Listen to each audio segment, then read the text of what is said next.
Assalamualaikum warahmatullahi wabarakatuh. Kepada yang terhormat Bapak Dr. Heru Nurgiansa, SPD MPD, selaku dosen pengampu mata kuliah Filsafat Pancasila. Perkenalkan, nama saya Hendrika Anggraini Malombewa dengan NPM 241443028 dari kelas 24A, Prodi PPKN, Fakultas Keguruan dan Ilmu Pendidikan, Universitas PGRI Yogyakarta. Di sini saya akan menjelaskan UTS dari mata kuliah Filsafat Pancasila.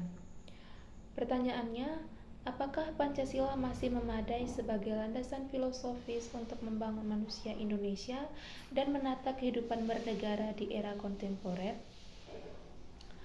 Menurut saya, dalam Pancasila, manusia dipandang sebagai yang pertama ada makhluk Tuhan yang terdapat pada sila pertama, yang kedua adalah makhluk individu sekaligus sosial yang terdapat pada sila kedua dan ketiga, kemudian yang ketiga ada makhluk moral yang harus adil dan beradab terdapat pada sila kedua dan kelima.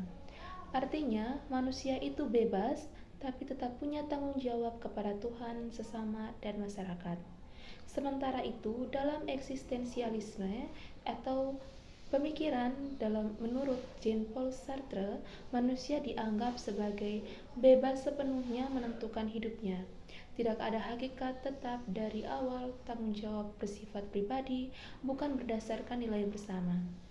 Perbedaannya yaitu, Pancasila adalah kebebasan dibatasi nilai moral dan sosial, sedangkan eksistensialisme adalah kebebasan tetapi lebih individual dan radikal. Posisi argumentatif yaitu Pancasila lebih cocok untuk Indonesia yang majemuk karena tidak hanya menekankan kebebasan tapi juga keseimbangan antara individu dan kebersamaan. Yang kedua ada koherensi antar sila atau disebut hierarki piramidal. Pancasila bukan kumpulan nilai acak tapi sistem yang saling terkait dan bertingkat. Yang pertama ada ketuhanan, yaitu dasar moral tertinggi. Yang kedua sila kemanusiaan, yaitu cara memperlakukan sesama manusia. Kemudian yang ketiga ada persatuan, yaitu menjaga keutuhan bangsa. Kemudian yang keempat itu kerakyatan, yaitu cara mengambil keputusan dalam musyawarah mufakat. Kemudian yang kelima adalah keadilan sosial atau tujuan akhir. Artinya, sila pertama adalah menjadi landasan, kemudian sila kelima yaitu menjadi tujuan akhir. Contoh sederhananya yaitu demokrasi yang terdapat pada sila keempat tanpa moral, yaitu terdapat pada sila pertama dan kedua, bisa jadi manipulatif. Kemudian yang kedua ada persatuan yang terdapat pada sila ketiga tanpa keadilan, yaitu terdapat pada sila kelima, bisa jadi semu. Kesimpulannya adalah Pancasila itu koheren dan saling menguatkan, bukan berdiri sendiri. Kemudian yang ketiga, Pancasila sebagai ideologi terbuka, yaitu melawan radikalisme dan neoliberalisme.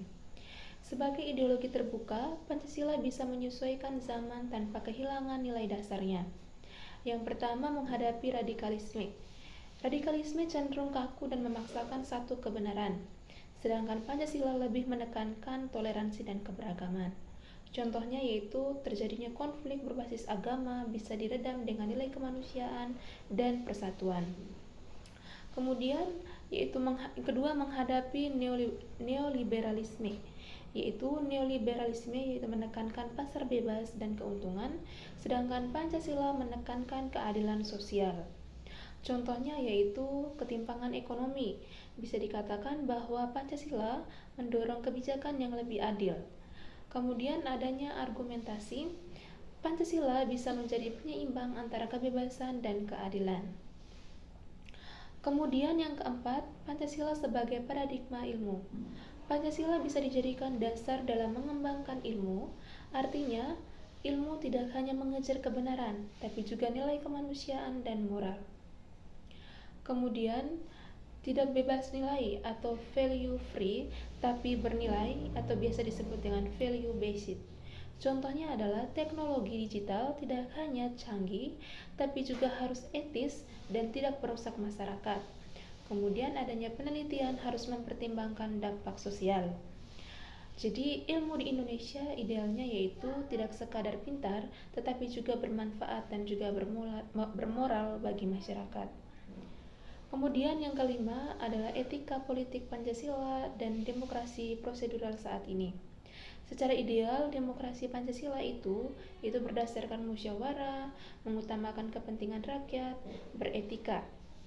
Namun dalam praktiknya, sekarang demokrasi sering hanya prosedural atau sekadar pemilu. Politik identitas juga hoax marak di media sosial. Kemudian elit politik kadang lebih mengejar kekuasaan daripada kepentingan rakyat.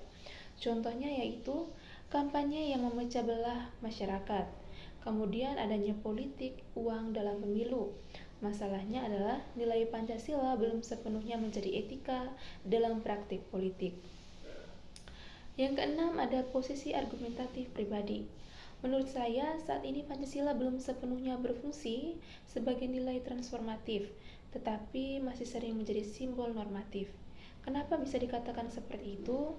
Karena sering dihafal tapi tidak dipraktikkan. Yang kemudian digunakan dalam pidato, tapi tidak konsisten dalam kebijakan. Kemudian belum benar-benar menjadi pedoman dalam kehidupan sehari-hari. Pancasila tetap punya potensi besar sebagai nilai transformatif jika diajarkan secara kritis, bukan hanya hafalan, kemudian diterapkan dalam kebijakan nyata, kemudian dijadikan sebagai pedoman dalam kehidupan sehari-hari.